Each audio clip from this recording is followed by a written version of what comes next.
Welcome back, my lovelies. So I have quite the assortment for you today. Some scary stories, and then towards the end, I will have some stories of people who escaped from serial killers. Very good times. So grab yourself a drink and a snack, turn all the lights off, and get ready. Don't forget to click like, subscribe, since this is a new channel. I need all the help that I can get. And let's get started. Our first story is of an Anatoly Moskovin. He seemed like a smart guy, the college professor and Russian journalist, mastered 13 languages. But he also had a peculiar hobby. He was a self-dubbed necropolist, or an expert on cemeteries. Moskovin was so fascinated by cemeteries, in fact, that he visited 752 of them in and around his hometown. He wrote lengthy reports with titles like Great Walks Around Cemeteries and What the Dead Said, that were published in a weekly newspaper called Necrologies.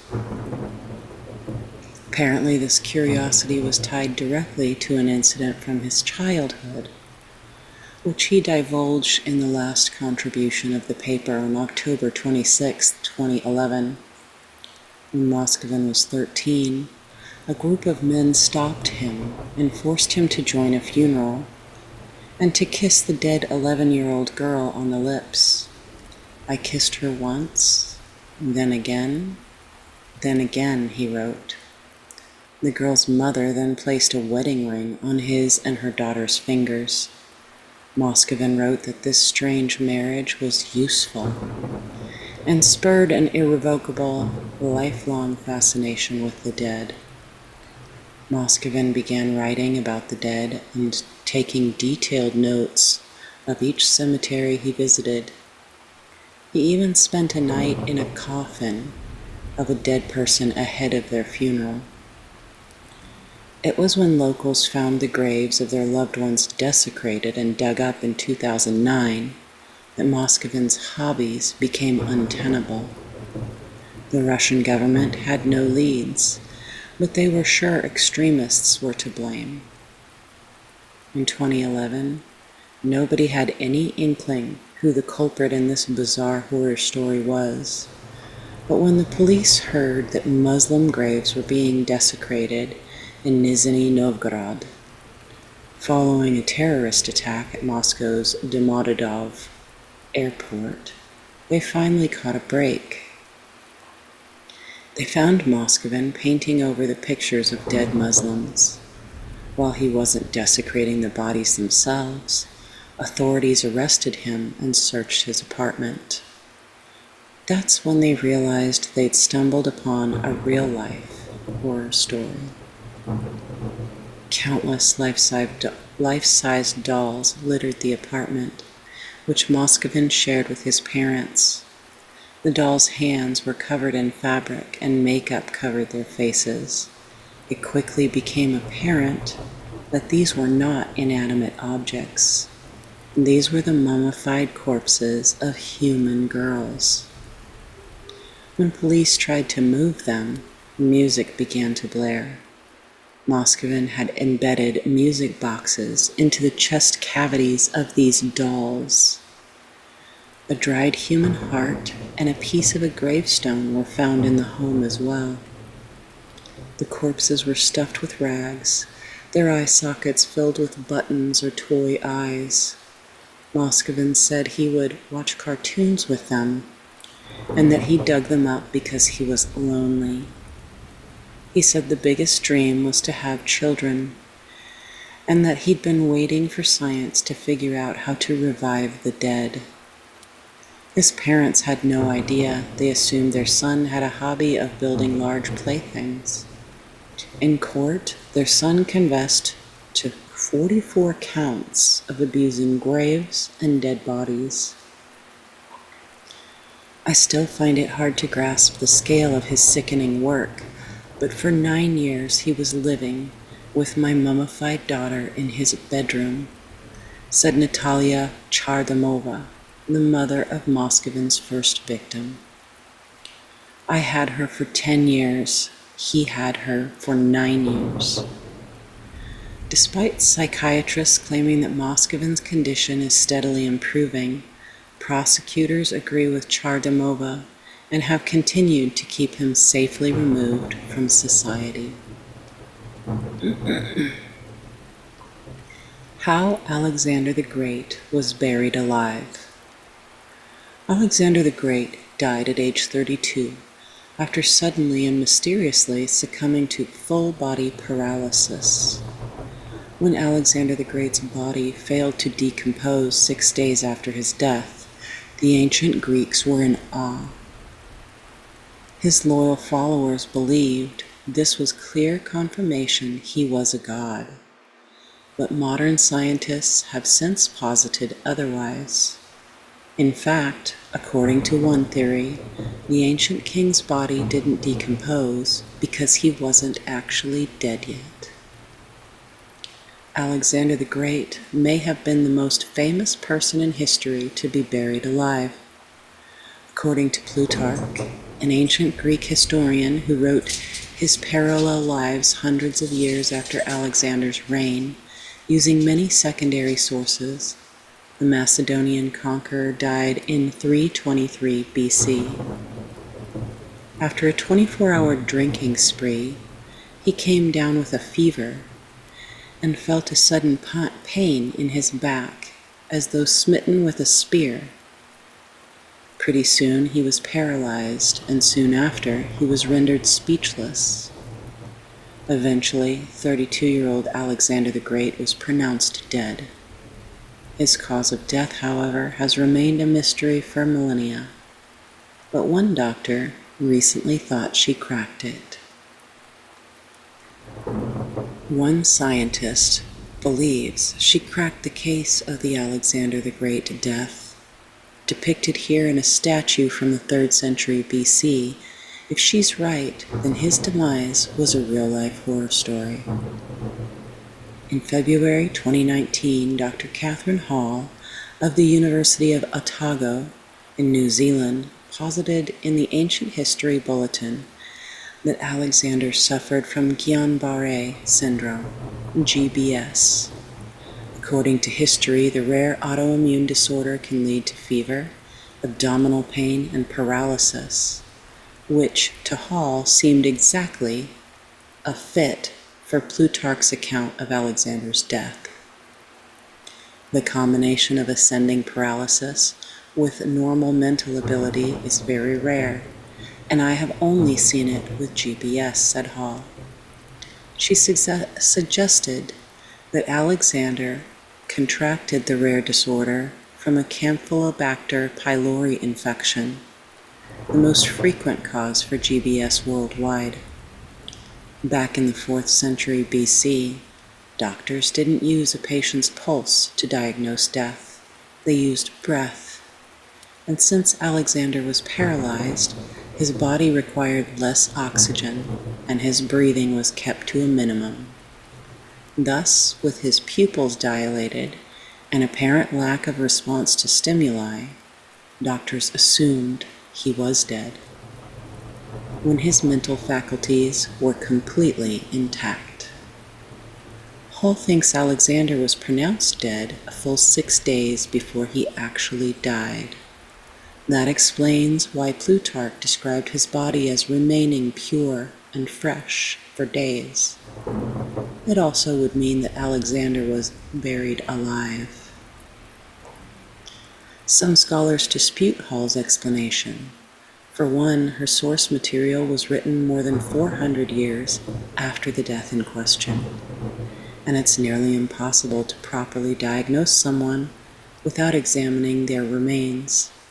Alexander's burial site has never been found.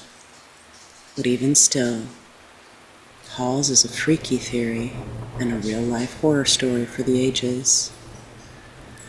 He wanted to stimulate new debate and discussion and possibly rewrite the history books by arguing Alexander's real death was 6 days later than previously accepted, Hall said.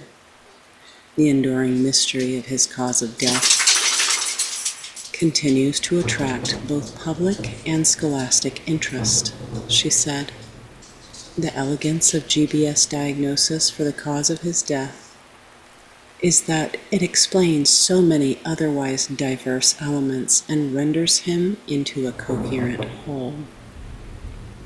It's a tidy diagnosis, but it means that Alexander the Great, the bright military mind who conquered half the planet, may very well have witnessed his own funeral. The ravenous beast of Gévaudan that terrified the French countryside.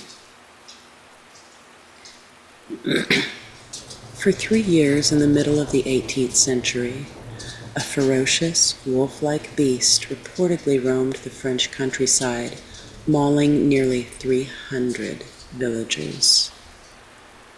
Most of them were women and children. Local newspapers seized on this terror story and published terrifying accounts, dubbing the creature the Beast of Gévaudan. Between 1764 and 1767, something evil stalked the hills of Gévaudan, France. The so-called Bête de Gévaudan, or Beast of Gévaudan, attacked hundreds of people, often tearing out their throats. No one knew what it was or how to stop it. The first victim was a 14-year-old shepherdess named Jeanne Boulet, who in 1764 was discovered with her throat ripped out. A 15-year-old was found dead a month later. She managed to describe her attacker as a horrible beast before succumbing to her wounds. More than 100 people had their chests or throats ripped out, as news of the beast made international headlines. The French spent 3 years hunting the bloodthirsty beast. The corpses showed clear signs that something with sharp claws and teeth was responsible, while the press described a wolf-like animal with russet and black fur, a wide chest, large mouth, and very sharp teeth. It didn't take long for infantry leader Jean-Baptiste Duhamel to organize a 30,000 volunteer hunting party to find and kill the beast. According to Smithsonian, they offered a reward equivalent to a year's salary for ending the ghoulish creature's life. When that didn't work, King Louis sent his own bodyguard, François Antoine, down south to get the job done. In September 1765, Antoine and his team finally killed a large wolf. They returned to Versailles and received their reward from Louis, and the attacks on Gévaudan ceased entirely, but only for a couple of months. With every subsequent attack, the animal's description became more fantastical. Some accounts described it as a supernatural being that walked on its hind legs, and others said it was more like a werewolf, part wolf, part man. The trailer for Brotherhood of the Wolf, which was based on this 18th century horror story,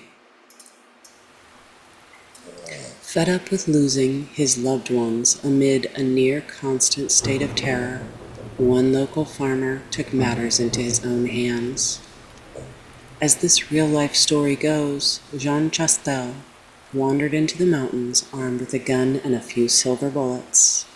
He sat down and read the Bible, hoping that making himself an easy target would lure the beast from its lair. It worked. Soon enough, the beast appeared. Chastel shot it, and he brought it to the king. Some accounts claimed the wolf's stomach was opened up and had human remains tumbling out. Historians have long debated what actually occurred at Gévaudan. Some argue it was merely mass hysteria and a pack of wild wolves that did killing, while others claimed it was a lone rabid wolf or an escaped lion. Nonetheless, the horror story inspired Robert Louis Stevenson's 1879 book Travels with a Donkey in the Cevennes, and modern productions like Christophe Gan's 2002 horror film Brotherhood of the Wolf.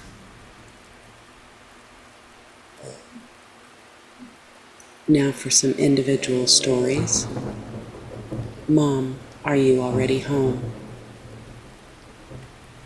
My childhood friend was about 15 and home alone over a long weekend while his parents were traveling. But on Saturday night, around 7 to 8 p.m., he was in his bedroom upstairs when suddenly heard his mom call up the stairs to come get dinner. He popped his head out of his room, confused as fuck, but no one was there. So he called back down, "Mom, are you home already?" There was a long beat, but then after a few seconds, his mom walked slowly around the corner, coming from where the kitchen was, and looked straight up at him from the bottom of the steps. She just smiled, and then walked right back into the kitchen. My friend was frozen in place for a moment, but then, again, he heard her call him to come to dinner. He said the only reason he didn't just walk down those stairs to see what the fuck was going on, and why she was home so early, was because he thought it was strange that she didn't talk or utter a single word when she appeared. Like, why did she just smile at him and then walk away? That just didn't sit right. The fact he never saw her open her mouth. He could hear her and he could see her, both plain as day, but never at the same time. And that smallest of details is why he chose instead to slam his door shut, lock it, and call his mom. She answered immediately and was still several states over, hundreds of miles away. They ended up calling the police for fear of an intruder or something, but they never found anyone in the house. It was all locked up with the security system on and everything. He did not sleep there alone anymore. Not all heroes wear capes. From Redditor You Bouncy Figment. I was walking home from my bus stop one day, listening to music on my headphones, off in my own little world. The battery died halfway home, and suddenly I heard a guy walking behind me, talking about how he can never get women to talk to him. I sneaked a peek over my shoulder, and he was not only alone, he had also got off the same bus and was twice my size. So he had been following me for about 3 or 4 blocks, apparently trying to get my attention. There was no one else around. So I kept my headphones on despite lack of music and just started walking faster.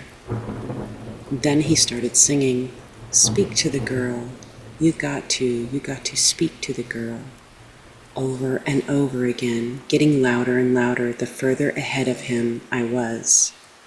I wasn't sure what to do. If I went home, he would know where I lived.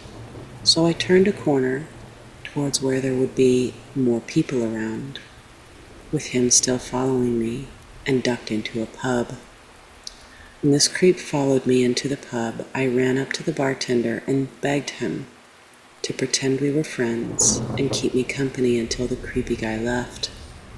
The bartender came around the bar and gave me a big hug and made a fuss over me until the creep went away, and I stopped being quite so shaken up. Not all heroes wear capes. Now we'll start with the stories of serial killer survivors, people who escaped. Pamela Jackson survived 11 days of torture and SA. Stephen Moran, the notorious serial killer, used his charisma and uncanny ability to transform his appearance to prey on countless victims. Morin was charged with the murder of 3 females in 1981, but many believed that he could have taken as many as 48 lives. Morin's 3 confirmed victims were all young women: Carrie Marie Scott, 21 years old, Jenna Bruce, 21 years old, and Sheila Ann Whalen, 23 years old. Unlike other serial killers we have profiled, Morin traveled extensively and is suspected of killing women across at least 9 states. Adding to Morin's unpredictable nature, he had a long history of drug abuse. Given his dangerous nature and shocking ability to evade authorities, it's amazing that one of his young victims, 21-year-old Pamela Jackson, survived. Jackson was a single mother living in Texas when Morin abducted her outside of her ex-husband's house in 1981. Morin and his accomplice, Sarah Bond Clark, held Jackson captive for 11 days. Morin violently and heavily drugged, essayed, and tortured Jackson as the trio skipped from motel to hide from authorities. After nearly 2 weeks on the run, Morin's getaway car was spotted by police. Once Morin realized that the cops had found them, he became irate, threatening to shoot and kill Jackson. Thankfully, police officers stormed the motel room and rescued Jackson. Shockingly, Jackson was arrested and questioned before police confirmed that she was a victim and not another accomplice to Morin. Although police were able to save Jackson, Morin escaped yet again, sneaking out of a motel bathroom window and continuing to terrorize women across the Southwest. Whitney Bennett came face to face with Satan. Richard Ramirez, nicknamed the Night Stalker, was known to leave satanic signs at murder scenes and mutilate his victims. In total, Ramirez was convicted of 13 counts of murder, 5 counts of attempted murder, 11 counts of essay, and 14 counts of burglary. While Ramirez terrorized residents across Los Angeles and San Francisco in the mid-1980s, only a handful of victims survived this heartless killer. One of them was 16-year-old Whitney Bennett. On July 5, 1985, Ramirez broke into Bennett's home and beat her with a tire iron. He then tried to strangle her with a telephone cord. When sparks flew from the cord, Ramirez, a self-described Satanist, believed Jesus Christ was intervening. Ramirez saw Bennett gasp for breath and was so spooked that he fled the scene, leaving behind a bloody shoe print on her bed and the tire iron. Bennett shockingly survived, but needed 478 stitches to close the cuts on her scalp. Rhonda Williams' survival led to the death of the Pied Piper. Dean Corll was Houston's worst serial killer, murdering over 28 victims and earning the nicknames the Candyman and the Pied Piper. Corll committed his unspeakable crimes with the help of 2 younger accomplices, David Brooks and Elmer Wayne Henley Jr. One of his conspirators, Henley, helped 15-year-old Rhonda Williams escape an abusive home life. Williams had no idea that her friend was also an accomplice to Corll, or that he had helped lure 29 boys to their death. When Henley brought Williams to Corll's house of torture, The killer became enraged. Henley assured Williams that he could help her escape and eventually shot the infamous serial killer to save Williams' life.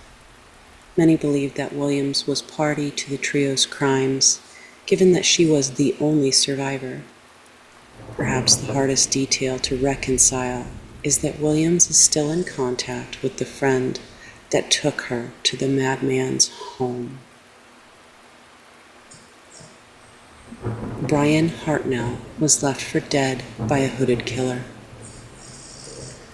The Zodiac Killer remains at large, although many suspects have been named by law enforcement and amateur investigators.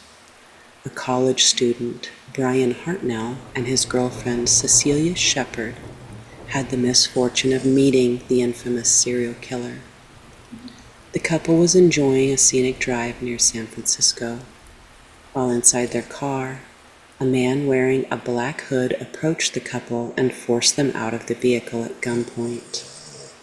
After demanding that the pair get on the ground, the assailant stabbed them repeatedly and then fled. Cecilia was able to provide a description of the killer, but died a day later at the hospital. Brian, on the other hand, survived, but was unable to see his attacker's face. There were no witnesses, and no one was arrested. Rebecca Gard fit the profile, but beat the odds. Gary Ridgway remains one of the most horrific serial killers in history. As many believed, he killed over 90 women. Miraculously, Rebecca Gard, sometimes cited as Rebecca Gay, survived her gruesome run-in with the Green River Killer. Gard was walking home from work when a man pulled up beside her and offered her $20 in exchange for sex. Gard figured it was a way to escape a walk home in the rain and afford to buy some marijuana. Ridgway targeted drug-using prostitutes, but only Gard survived. The pair drove to a wooded area, and shortly after leaving the car, Ridgway attacked Gard. Ridgway attempted to strangle Gard, but the young woman fought back. Gard was able to run for help, but was too afraid to contact police, given her drug use and history of prostitution. 2 years after the attack, she finally went to the authorities in December 1984.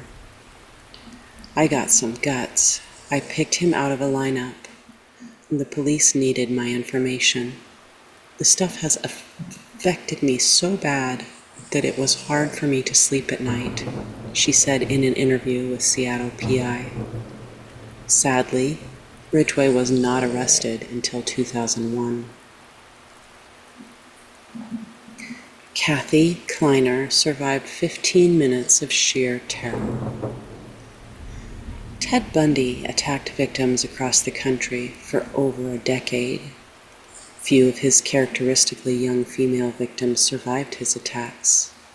Bundy was arrested several times, but was able to break free in 1978. While on the run from authorities, Bundy drove a stolen car to a Florida State University sorority house. Within 15 minutes, Bundy attacked 4 young women. Among his victims, Bundy violently assaulted Kathy Kleiner, breaking her jaw and deeply cutting her shoulder. 30 witnesses were inside the sorority house at the time of the attack, but no one heard anything. Kathy survived, but 2 of her sorority sisters were not so lucky.